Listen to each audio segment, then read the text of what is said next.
trip.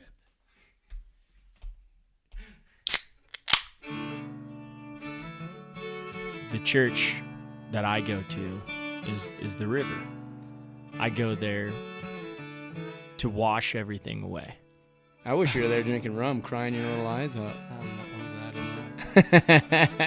This fly that my Uncle Jimmy and my grandpa perfected, they found the materials to tie it in the back of a taxi down in Andros. They just tell you to bring gotchas. Don't bring anything else.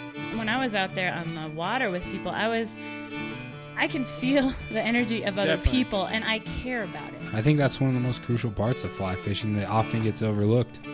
You know, we're jet lagged, lack of sleep, we're half drunk. Holding on to your nuts with one hand, you're holding on to the boat with the other hand. Shitting in tall cotton, dude. Man, this is what's going on in the world right now.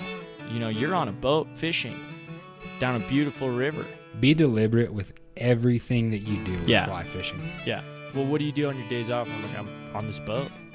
I'm rowing people down the river trying to figure out what's fishing. But I love it. I wouldn't change it for anything. I wouldn't trade it, man. It's awesome. All right. Been a while since I've done one of these.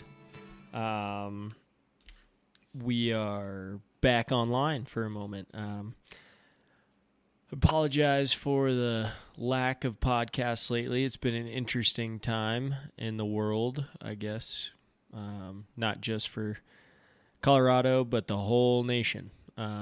So, you know, it's been tough to try and get people together and do the podcast and hang out. And, you know, all of a sudden we're all so busy and we are fish guiding, which is great. You know, getting into that, it's just been, it seems like we're all busy. Fishing's been good and people are coming out and people want to get out and fish. So, it's been good. Can't say too much about that. Too much that's bad, I guess, about that. But little bit of news here since we've been offline and haven't done a podcast in a while. But the Guided Trip podcast is now also the Guided Trip outfitter and guide service based out of Gunnison, Colorado. So you can book your trip straight through me, straight through the Guided Trip, and it's going. Booking trips and things are going good and staying busy. You know, just trying to grind, trying to keep head down and just keep grinding and keep focusing and keep fishing. That's all we can do, and that's all we're here to do, is catch fish. So, and have a good time. Teach people how to fish. So now you can take all the knowledge you've learned from the Guided Trip podcast and apply it to an actual guided trip, or I can apply that to taking you on the river and floating you down or walk wading with you. So you can go to theguidedtrip.com and you can check out what rates we have and what kind of packages we have and what we got going on. Right now it's a little small, but just me kind of running my trips and doing my thing. So it's been good.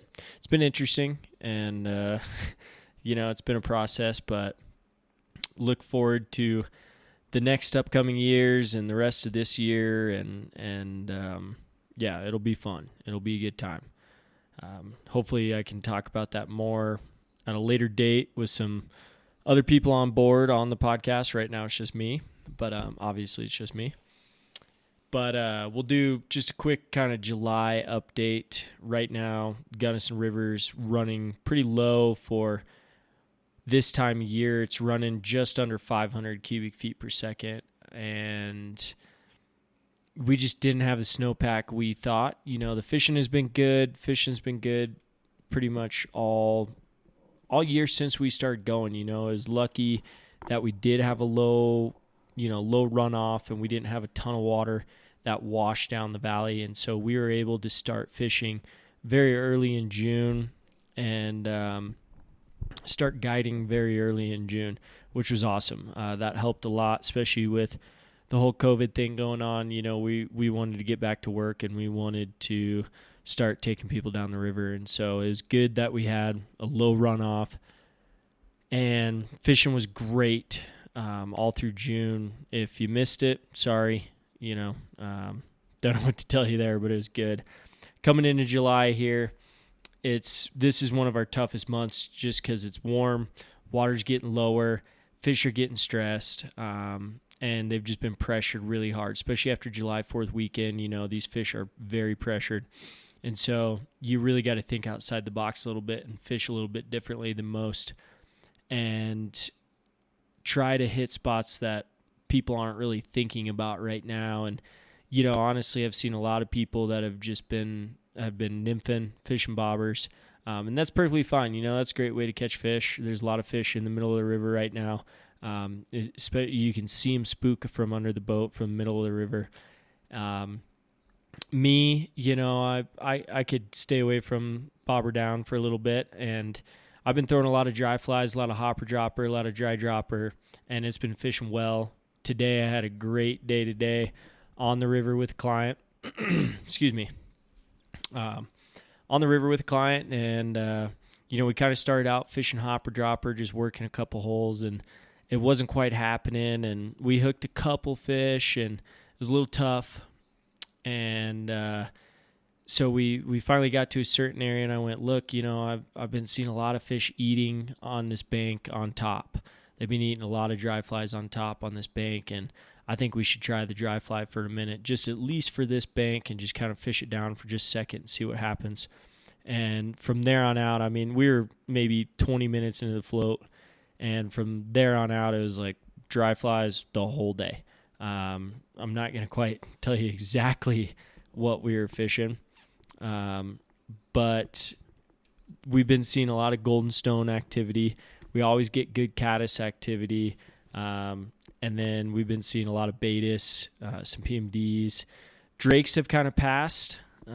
Drakes are gone. They're up the East River in the Taylor right now, so on the Gunnison at least, the Drakes aren't there. But fishing's been good. And, there's been a lot of pressure, a lot of boats on the water, a lot of people out there, but there still is good fishable water. And you just, like I said, you just got to think outside the box a little bit and fish a little bit differently than everyone else. When I'm rowing down the river and I'm watching people go down, whether I'm following a boat or I'm eddied out for a minute and I'm watching a boat and watching how they fish, I definitely take note of where they fish and how they fish it, and where their boat just ran over, and where they're putting their clients and all that. And I take that into account, and I fish differently than they did. Even though sometimes, it might not be the best option when you go, man, this isn't really the bank I fish all the time. This isn't really the area I fish all the time. And it's usually not the most productive. But if you give it a go, these fish are moving to these areas that aren't getting pressured. And it's hard to break your habit at times and fish those areas where you go, man, I really don't do this. I don't like fishing this side, or I just haven't had good luck. All of a sudden you fish it and it's good and it works. And so, I think that can apply to most rivers in Colorado right now that are getting pressured. If you can think outside the box just a little bit and fish different than all the guides or all the other people out there, you're going to have a lot better luck. And you really, at times, you got to get technical. Today we were fishing a little tiny golden stone pattern to a little Baetis pattern on top, and it fished well. And, the golden stone was working in the morning, and then all of a sudden it kind of shut off. But we left it on. It was a good kind of anchor point fly, and it was, we could see our flies a little bit easier with that golden stone on there. And, we got a lot of fish coming up that were sipping bugs and, sipping that back dry fly. And it was a lot of fun to watch. We saw a lot of nice fish. A ton of nice fish. Good 14 to 16-inch fish that came up and would eat that dry. And it was a good time, and I saw other people catching fish, nymphing the middle of the river, and that's fine. Perfectly fine. It's just kind of up to you what you want to do. If you want to nymph or hop drop or dry fly fish. Getting some interesting static here. Sorry. But, for me and for my client today, it was more of hey, what do you want to do? What's more fun to you? And the dry fly seemed to be working well and fishing well, and so we just kept going for it, and it worked out all day. We fished dries for 4 hours, and right now we're just doing half-day trips. At least I am for the most part. It's really not worth your time doing a full day right now. It gets hot after 1 o'clock, and those fish shut down, and it's been really tough in the afternoon. So we're just fishing. Today I fished from 9 to 1, and it fished well. And, that's pretty normal for us this time of year. Just in July, this is a half-day fishery. For the most part, if we don't have a lot of water moving down, then this is a half-day fishery. And so just think about like that too on your other fisheries. We've been watching the water temperatures get up close to 63 degrees at about 3 or 4 in the afternoon, and so that can kind of stress a fish out as well. So think about that on your other rivers, and check temperatures definitely. We're lucky enough that we have a water gauge here in town that tells us temperature of the river at a certain point, which is nice, and you can kind of watch it throughout the day and see what that temperature's doing. Otherwise, definitely bring a thermometer, but we are right now in Colorado in a huge drought, and we don't have a ton of water moving down river. And we don't have a ton of water stored. So, if you are planning on coming out here, be prepared to just fish a couple hours in the morning, good 4 hours in the morning, and call it a day. It's really not worth it. It's really not worth your time to do anything other than that, honestly. As for, I guess bug activity and what we can look forward to coming into August, we are in a weird transition phase with drakes and some of the stones moving out. And so, occasionally we'll see a good golden stone move in, and we'll see some fish eaten. And the Pat's Rubber Legs has been off and on, still on this river off and on, where it's been fishing well, and then it'll turn off. And so, again, just kind of pick your battles and figure out where you want to go, and figure out, obviously what the fish are eating, but don't commit to one bug the whole day and expect it to work all day. Lucky for me, today it did work out where we committed to 2 bugs as dries, and it worked out all day. And, that was just, in my opinion, it was one of those things where, a lot of the other guides floating the river weren't throwing dry flies. Most of them were fishing bobbers, and so a lot of the boats weren't going over the areas that we were fishing. A lot of the boats were staying away, and they weren't fishing, tight to the banks or anything. And so we got pretty lucky today where we just caught a great day to be fishing dries. Yesterday was a little bit tougher. I tried fishing dries in the morning. We got a couple takes. We got a fish within the first 2 or 3 minutes. It was like, oh, perfect. This is going to be a great day. But as most people know, you can burn up your luck pretty quick on that first fish right at the put in. And so we kind of did that. We burned up our luck with that first fish right at the put in, and then we didn't see much afterwards. And we worked it pretty hard. We stopped and we fished shelves, and we nymphed a little bit. We hopper droppered a little bit, and it was just one of those days that was tough. Not sure why. It was real hot yesterday, and we had high winds, and so that probably kept the bug activity down a little bit, and those fish just weren't really feeding. And today we had low winds in the morning. It was nice and cool in the morning. Put on it a little bit earlier, and it fished pretty well. And, that's as much as you can ask for those days. You don't get them all the time. And there was definitely one moment where, we had a little bit of a small lull where it was like, we aren't seeing much on the dry.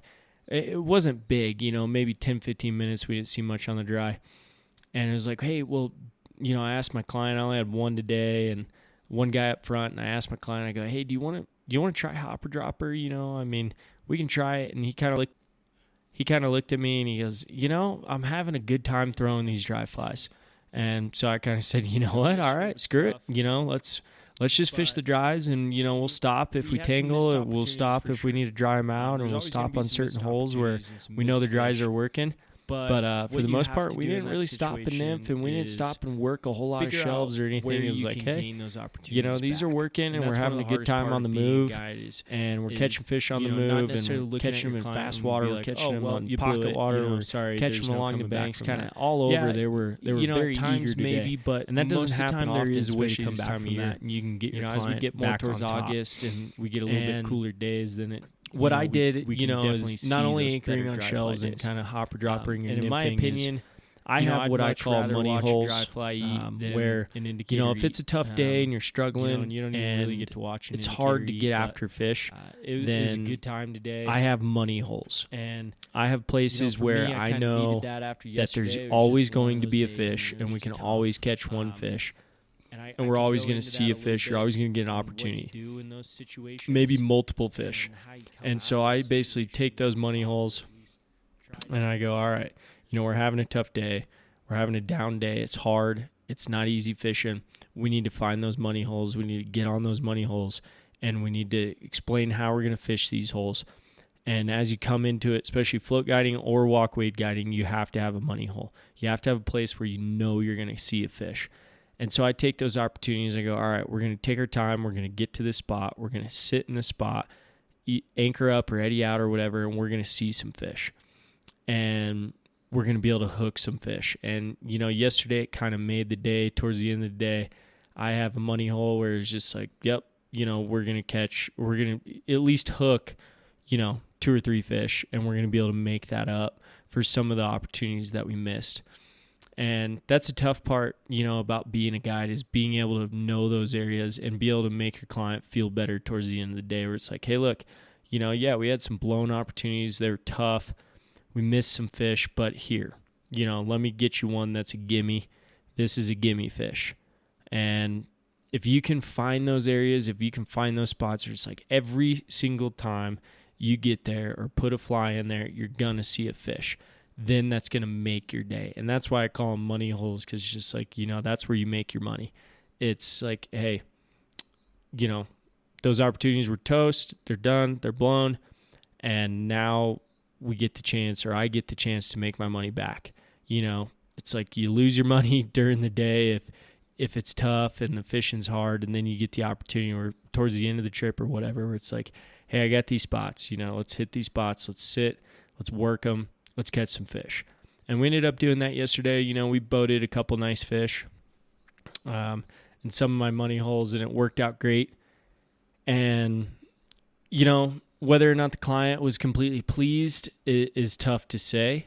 But it, at least in your mind as well, you go, hey, look, we caught some fish and we did what we could. It was just one of those days. And that's kind of how it's been going. I talked to a couple guides this morning, and it was like, man, it seems like the river's just on and off, on and off. One day it's good, next day it's bad. One day it's good, next day it's bad.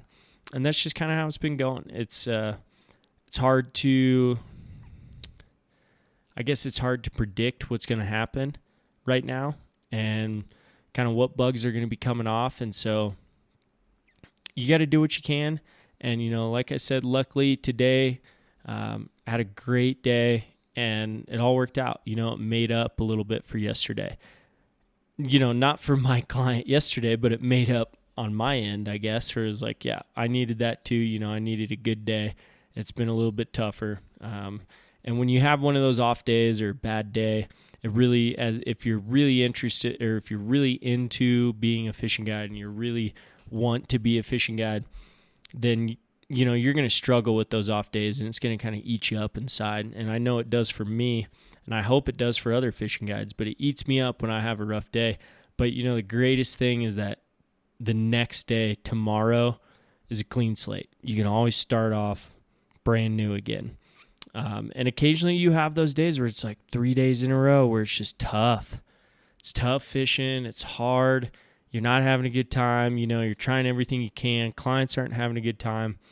And you need those good days. But if you can mix up those money holes, where you'll catch a couple here and there, great. And then you just wait for that good day, and I mean, the harder you work, the luckier you're going to get. So if you keep working hard, you're going to be able to find some fish.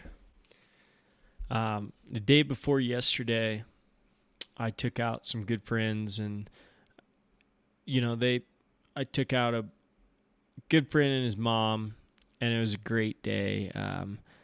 Fishing was on that day, and we caught a lot of fish. We saw a lot of hopper takes, a lot of dry fly takes, and it was fun. It was a good time. And then, we come into yesterday, and I'm going, all right, sweet. Fishing's been good. Fishing's awesome. All of a sudden, boom, it's not that great. And that's the way it goes. You can't expect every day to be the same, especially this time of year, especially with the amount of boats on the water, the amount of pressure this river is receiving right now.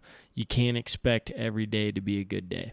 And so you pick your battles, you do what you can, you work hard, and then, again, hopefully you'll come out on top, and you'll get lucky every now and then, catch some good fish. It's hard to say, if that works out for everyone. I don't know. For me, doing it for the last 10 years, it's the way I think about it now. I still get down on myself when it's a tough day, and I still sit there and I go, maybe it's me, maybe it's bugs. Maybe I didn't have the right setup. Maybe I didn't have this. But that's just me thinking too hard. But all of a sudden you throw the same setup, same exact thing you did the other day, and boom, boom, boom, boom, boom, it starts working again. And it's just one of those things, it could be pressure, like pressure systems moving in. It could be wind. It could be high sun. It could be humidity. It could be all kinds of things. Definitely saw more bugs today than we did yesterday. And that definitely made a difference for our dry fly fishing. We didn't necessarily see a ton of fish eating, but we saw more fish eating today than we did yesterday. And so it was just an opportunity. Being on the water every day, you see those opportunities, you take them. And that's what I told my client today too. I go, look, we really need to try these dries. I think it's going to work out. I think it's going to happen. And all of a sudden, first couple casts, it was boom, boom. We were seeing takes, we were seeing fish. And so we stuck with it, and it worked out all day. And again, not every day works like that. But you got to be willing to adapt. You got to be willing to adjust. You got to be willing to try different things and try new things. And, definitely look at the river and look at what people are doing, look at what people are fishing, where they're fishing, and be able to understand. If you're out there walkwaying and you're watching boats and you're watching where they're fishing, they're all fishing one side, maybe those fish are right in front of your feet. Maybe if they're fishing that opposite side, if you're on river left and they're fishing that river right, maybe those fish are right at your feet. If they're not hooking anything, they might be sitting right at your feet. So, think about it that way. And that's kind of when I'm floating the river. Let's say you are floating the river with buddies and you're watching a bunch of guides go down. Think about it that way. Just kind of watch what everyone's doing, watch how they're fishing it, and, fish it differently. And, I think that attributes a lot to success on the river is just thinking outside the box, doing things differently, less pressure, fishing the less pressured areas. I don't want to give away too many secrets of mine while I'm floating the river, but that's definitely going to help you a ton while you're out there. It's going to help put more fish in the net and put up numbers if that's what you're after. One of the cool things today, given the fact that my client said he didn't even want to try hopper dropper anymore, he just wanted to fish dries. So that was an awesome thing that happened there. It was like, all right, I'm in. Let's keep moving down river. Let's keep throwing dries. And we just kept finding different areas where it's like, hey, nobody fishes this. Let's try this. And all of a sudden we'd see a nice fish come out of there, or see a nice rise on our dries. But the other point, to this guy today was we didn't take a single picture. I asked him at one point, he landed a nice 16, 17-inch brown on a dry. I was like, hey, man, do you want a picture? This would be a good picture right in front of these big cliff walls and these rocks. And, do you want a picture? And he goes, no, I don't really need one. I was like, all right, man. He goes, just kind of, we got to keep track a little bit. This is one of my best days I've fished, and we've been catching a lot of fish. So I kind of want to keep track on maybe how many we're catching. And, that's not my thing. I'm not a numbers guy, but I was like, all right, I'll throw a number out there at the end. I definitely didn't count all day of any of the fish we caught. But I gave him a rough estimate of what I thought happened. And I told him, I bet we boated anywhere between 25 and 30 fish, and we maybe saw 50 fish. So you're sitting at the 50% mark, but the fact that he didn't even need a picture, didn't even want a picture, was a really cool thing to me, and that's a lot of the times I don't take pictures because it's just, I don't think about it. We're just fishing. We're fishing hard. We're trying to catch them, and we're trying to have a good time and not worry about pulling out our phones and taking pictures and stressing fish out even more. And I know I posted some pictures on Instagram the other day, but none of those photos were ones that I took. I had a friend on my boat who was taking pictures, and she did a great job taking pictures. It was my friend's mom, but she's considered a friend as well. But taking pictures, and I didn't even know she was taking pictures at some of them, and it was great. It was awesome to see some pictures and see some things of doing what I love to do and watching people catch fish. But I just thought about it a lot today. I was like, man, this guy, he didn't even care. Just didn't even care about catching or taking photos of the fish he caught. And I think that's really cool because we did see some really nice fish today, and we hooked a lot of really nice fish. Missed a lot of really nice fish too. But one of the big things, I've been thinking a lot about lately is, if you catch a fish and a photo wasn't taken, did it really happen? Right? Is anybody going to believe you? I think yes. Whether they believe you or not, who cares? It's like, I did it. It happened. We caught some good fish. Who cares? I love seeing great fish photos. Obviously, I follow on Instagram, a lot of different companies and different people because they take great fish photos. And it's awesome to look at. It's good fish porn. But it's just one of those things where it's like, man, I don't even need to do it anymore. I don't need to take those photos all the time. And I think we've lost a lot of what fishing is because of that. Everybody, I knew I was rounding up to a point here. Here's the point. A lot of people just want to catch fish. They don't care how they do it. They just want to catch fish. They just want that photo. They want to be able to post it to Instagram. They want that photo. They don't care how they caught it. They really don't. For me, I like to care how I caught it. And for me, being able to fish dries all day or watch my client fish dries all day is a lot damn cooler than watching a bobber all day, watching an indicator all day. And I just started thinking about that a little bit, and I was like, man, it's crazy how, this fly fishing world has changed. And, it doesn't matter how you catch them anymore. It doesn't matter, if you're good at dry fly fishing, if you're good at streamer fishing, if you're good at nymphing, it's like whatever, I just want to catch them. I just want to get one. I just want to take a photo of it. And for me, that's not how it is. I've kind of moved on from that where it's like the method of take is how I want to do it. It's like almost a rifle hunter going to a bow, where a rifle hunter has been, shooting animals for years with a rifle, and they're like, man, this is awesome. I'm getting meat in the freezer. I got good bulls or good mule deer or whatever, and I'm shooting a rifle. All of a sudden, they want to transition to a bow. It's the same thing where it's like, hey, I want something a little bit harder. I want something a little bit more difficult, and I think the method of take is a lot cooler than actually getting the fish. Just the method of take and how you can perfect that method of take. And that's what I've been doing a lot of lately on my guided trips, where it's like just the method that we take the fish, the method we catch the fish. And in my opinion, I think you see, if not more, but the same amount of fish as if you were nymphing or hopper dropping on a dry fly. I really do.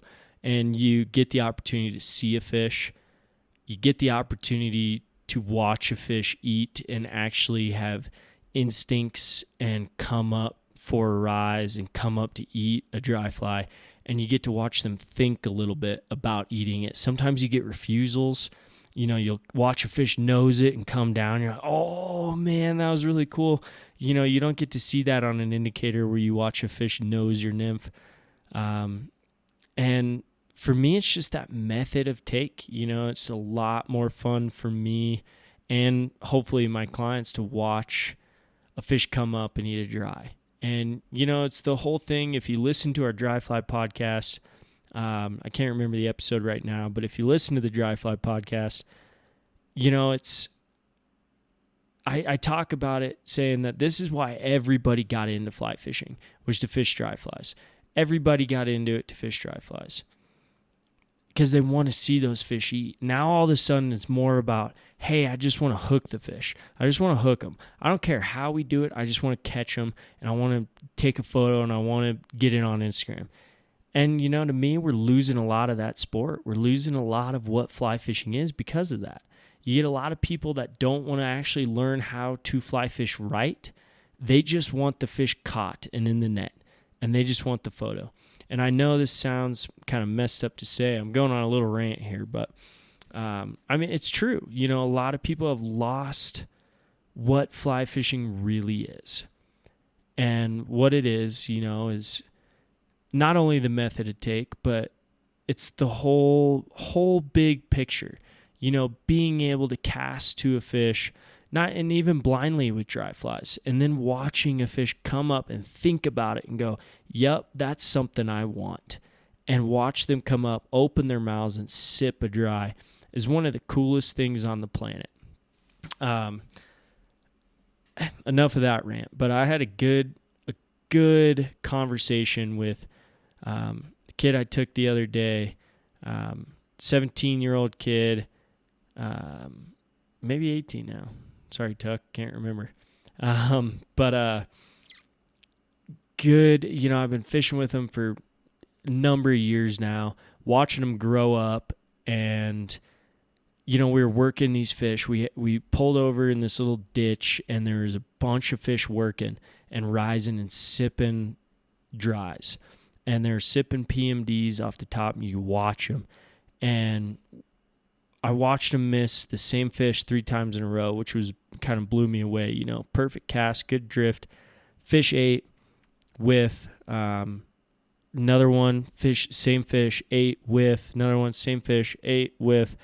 And we kind of talked about it, and we sat down and kind of talked about how that went down after the trip. He hooked a couple, missed a couple more, but we kind of discussed why it went that way and how it happened, and how, throwing a dry fly is a lot different than throwing a hopper dropper or something like that, because especially when those fish are sipping and you're watching them and you're feeding these fish.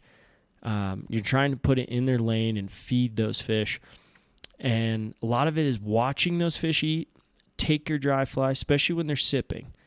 Take your dry fly, pull it underwater, and then you just lift up. You just lift up barely, and you have that fish hooked. And we were missing a lot of that, and we worked on it on the river as well. Hey, you gotta let them eat. You fed them. You gotta let them eat. And it was cool to have that conversation afterwards, where it's like, hey, you learned a lot today, Tucker. You learned a lot about dry fly fishing. You learned a lot about fishing. You learned a lot about yourself and kind of self-discipline and what you need to do to be able to catch those fish. And that's what this whole experience is about as well, is learning, and learning how you can do it better, and learning how you can be able to fool those fish. And he already fooled them. He fooled them because they ate. But then the execution at the end, it all didn't come together. Everything was good with the drift and everything, but then the execution at the end with the hook set was just not there. But, I told him, I was like, look, man, even if you hook them and you don't land them, it's fine. It's fine, because you got everything you needed. You fed them, they ate, you did everything right, you had the right drift, they ate, you hooked them, tight line, boom, they pop off, whatever. That's fine. That's exactly what it should be about. It doesn't have to enter the net. It doesn't have to come to the net, because it's not about that. It's about your method of take and doing it. Obviously, if you're bow hunting, you want to shoot an animal, and you want to go retrieve that animal, but you can't really catch and release bow hunt. And so with catch and release fishing like this, that was a perfect release. You know, you did everything right. You didn't need to hold that fish. What's the point in holding that fish? It's not going to do anything for you. And maybe this comes with time. Maybe it comes with age, where you just start to learn, where it's like, hey, you know, I did everything I needed to do. I didn't need to hold that fish. Hook was set. Everything happened. You know, if it was a 25-inch fish, it might be different. Where, yeah, you're going to want to land that fish. You know, yeah, that's a great fish. That's a fish of a lifetime for most people. But for me, you know, I mean, just those fish eating and just those fish, you know, just hooking those fish and watching that eat and watching a fish come up and sip a bug, especially if it's your bug, those are the things that dreams are made of, for me at least. You know, and I told Tucker after missing a couple of those fish, I told him, I go, these are going to haunt your nightmares. These are going to be your nightmares. You're going to haunt your dreams, because these are the fish you're going to be dreaming about and how you can do better and how you can actually hook that fish. Now, it doesn't necessarily mean land that fish. We all know you know how to land a fish. You know, for the most part, most people know how to land a fish, get a fish in. But is that the point? You know, especially with a dry fly, is that the point? To be able to land that fish, or just watch the eat? See the eat, feed them, hook set, line goes tight, boom, rod goes bent, we got him, hook pops out. That's the point for me. I don't need to put them in the net. Like I said, unless it's a 25-inch fish that ate a dry fly, then it's, for me at least, everything's good. And, you know, do you need anything else? Do you really need to land that fish? Even if it's a 12-inch fish, are you going to be bummed that you didn't land that 12-inch fish, that you didn't put that 12-inch fish in the net? Probably not. You did everything you needed to do. You did everything right. That's the thing I've been thinking about lately. It's just kind of, you know, if you do everything right and you hook the fish, then that's the goal, right? That's the goal. We're practicing catch and release anyways. Do we need to hold it? I don't think so. That's just my opinion, bro. But, you know, I've had a good couple days, you know, fishing with some friends, some family, some clients, you know, and having a good time. And it's been fun. You know, it's been a lot of fun. And so far this summer it's been great. You know, it's been tough at times dealing with some of this COVID stuff, but again, that's not what this is about. You know, we don't need to talk about COVID too much, but it's just an interesting concept to think about these days, and where fly fishing is going and how it's going, and, you know, trying to learn how to do it right, and learn all aspects of it. And that's what I'm trying to do, is teach people that. And I don't know everything about it. I'm not claiming to know everything, but I know what I feel about it, and I know what I know right now, and I'm learning every day what I can do differently, or what they can do differently, or where the fish are sitting, or what bugs are eating, whatever. Different techniques, how to teach it, and advanced techniques, you know, teaching advanced techniques. And that's where I get enjoyment, you know, taking someone who's a good fisherman and making them a better fisherman, and seeing them grow and be all they can be. And you're never going to be the best. That's the greatest thing about this, is you're never going to be the best. There's always going to be somebody out there that you've never heard of, you never know, no one ever talks of, or maybe they do talk of, but you have no idea who they are, that are better than you. So keep that in mind. You know, be humble.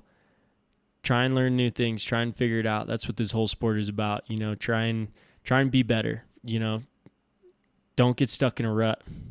Keep doing the same thing over and over again, especially with clients, because they're going to see it on your face.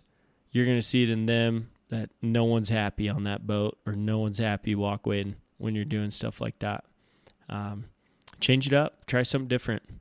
All right, enough of that.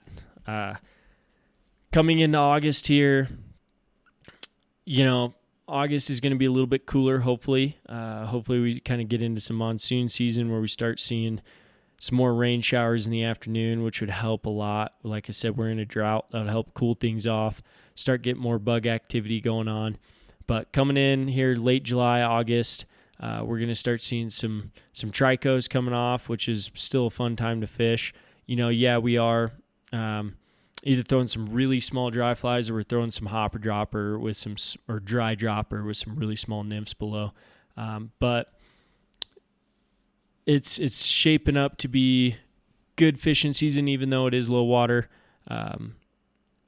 And keep that in mind, this month for July, since I am an outfitter now and I am running my own thing here, there's some open dates in July. Don't hesitate to email theguidedtrip@gmail.com. My phone number's on my website. You can check out the website, theguidedtrip.com. Check out kind of what we got going on, different things, different floats, different walkways, different areas. Check it out and see if it's something you're into and something you want to book. And I'm not going to promote myself too hard on this, but just wanted to let everyone know here's what's happening. But there are some open dates in July. And then August, there's definitely some good open dates right now in August. So if you're looking to get away before school starts or before the kids go to school, or even when they do go to school, then let me know and we'll get some dates on the calendar. We'll get you booked up. We got some good fishing coming up still, guys. Really good fishing coming up August and September, and I'm looking forward to it. And again, I apologize for the podcast lack here, but trying to get it back going. And, I had a great time just now, just chit-chatting and ranting for a minute, drinking a beer, ranting about what's been going on and what's been running through my head. So hope you guys enjoy it. Hope everybody's still listening and still out there. Again, Instagram @theguidedtrip, theguidedtrip.com, theguidedtrip @gmail.com. You can get a hold of me. And, thank you, everybody. And hope your guys' summer is going great. Everyone's staying healthy. Everyone's being good out there. And thanks for listening.